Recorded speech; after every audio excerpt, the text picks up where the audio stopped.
Doctor Strange is the newest film in the Marvel Cinematic Pantheon and the 14th overall. It's also the last new superhero movie we're going to be getting for at least a couple months. The movie was brought to us by Scott Derrickson, a man who cut his teeth in the world of horror movies and whose occult sensibilities lend themselves quite nicely to building the world of the Sorcerer Supreme. The movie's writer, C. Robert Cargill, also deserves some special note, mainly because before he began writing movies, he made a living reviewing them at Ain't It Cool News under the name Massaworm, as well as at the now defunct Spill.com under the name Carlisle. So, as with most Marvel movie projects, this one has some serious nerd street cred going for it. Now, much like the Steve Ditko comics of the same name, Doctor Strange the movie tells the story of Stephen Strange, a brilliant but arrogant surgeon who only bothers to save lives when he thinks he can make a quick buck or, challenge his great ego. Basically, it's the sort of troubled but lovable jerk hero that actor Benedict Cumberbatch already mastered on TV as part of Sherlock. In fact, casting British Bandersnatch might very well have been one of the most inside-the-box, no-brainer casting choices of this era in superhero movies, so it should come as no surprise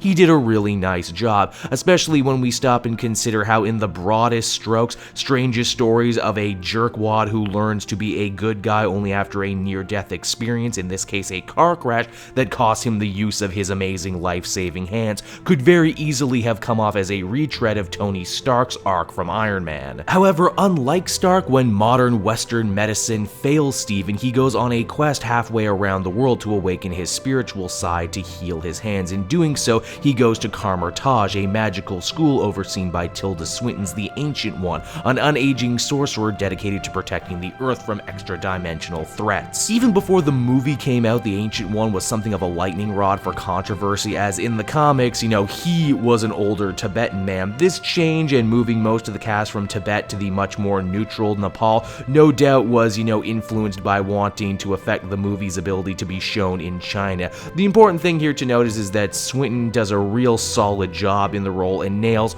all the wise teacher Yoda-esque speeches she has to give. Rounding out the all-star cast is Benedict Wong as well. Wong. In the comics, this guy was Doctor Strange's manservant, but the movie breathes some fresh life into the relationship and shows us their first meeting. Wong also ends up being the source of much of the movie's funny, mainly because he doesn't seem to have a sense of humor, at all. Then there's Tawajil Ejiofor as Mordo, a guy most comic fans will know as Doctor Strange's arch nemesis, but here in the movie he's shown to be Stephen's conflicted buddy and on-again, off-again teacher. In fact, movie Mordo is so likable it actually made me a little sad to know that he's more or less doomed by canon. Oh yeah, and I guess there's a villain and a love interest in there too, but sadly Rachel McAdams as Christine Palmer and Mads Mikkelsen as Kaecilius are underserved. It's not to say they don't try their very best to elevate the material they've been given. Kaecilius gets one really nice speech explaining his big bad motivations as an ex-magical student who turned against the Ancient One's teachings,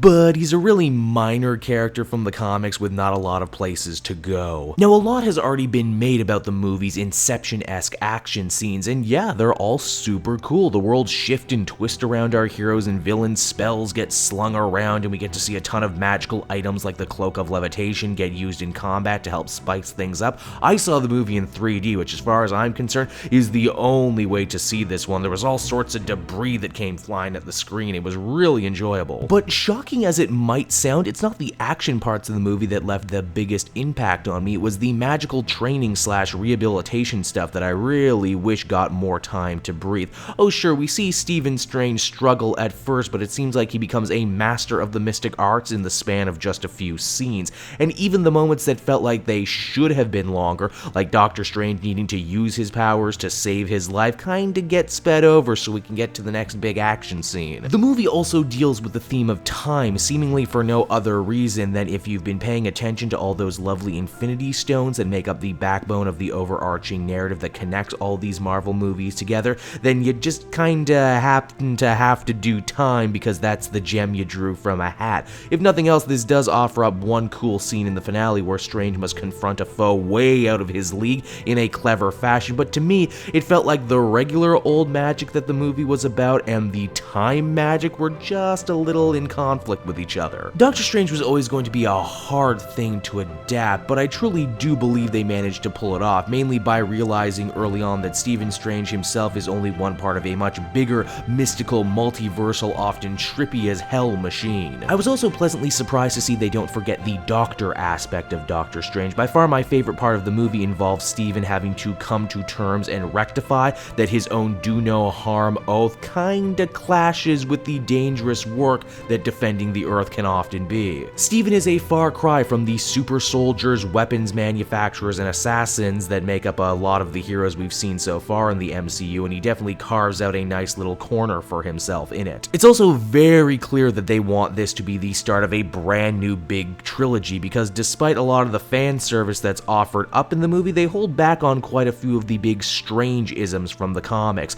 No hoary hosts of Hoggoth, no crimson bands of Cyttorak, but on top of that, we do get a couple unexpected references to the bigger Marvel cosmology that I'm sure will excite fans and pay off big in other movies. At the end of the day, Doctor Strange offers up everything that was promised in the trailers. It's fast, often inventive, very fun. It lays the groundwork for a brand new, exciting, magical side of the Marvel Universe, much like Guardians of the Galaxy did with space. It's far from what I would call the best Marvel movie, and it doesn't crack my own personal top 5, but what it does do, it does very well, and I can already see that it's building quite the cult following around itself. If only because it's so different and because it goes against the standard superhero grain so heavily. And yeah, you know what, it's about as accessible as those early Phase 1 Marvel movies were, which is, you know, another point in its favor. And just another reason why I think it will end up doing very well in the long run. Hey everyone, thanks so much for watching my newest video. I hope you enjoyed it, and while you're here, why not check out another video I have on offer, or maybe if you're feeling in a supportive mood, you want to like or subscribe. And if you want to support the creation of more videos just like this one, then please by all means check out the Cape Joel Patreon. A little bit goes a very long way, and I will see you all next time.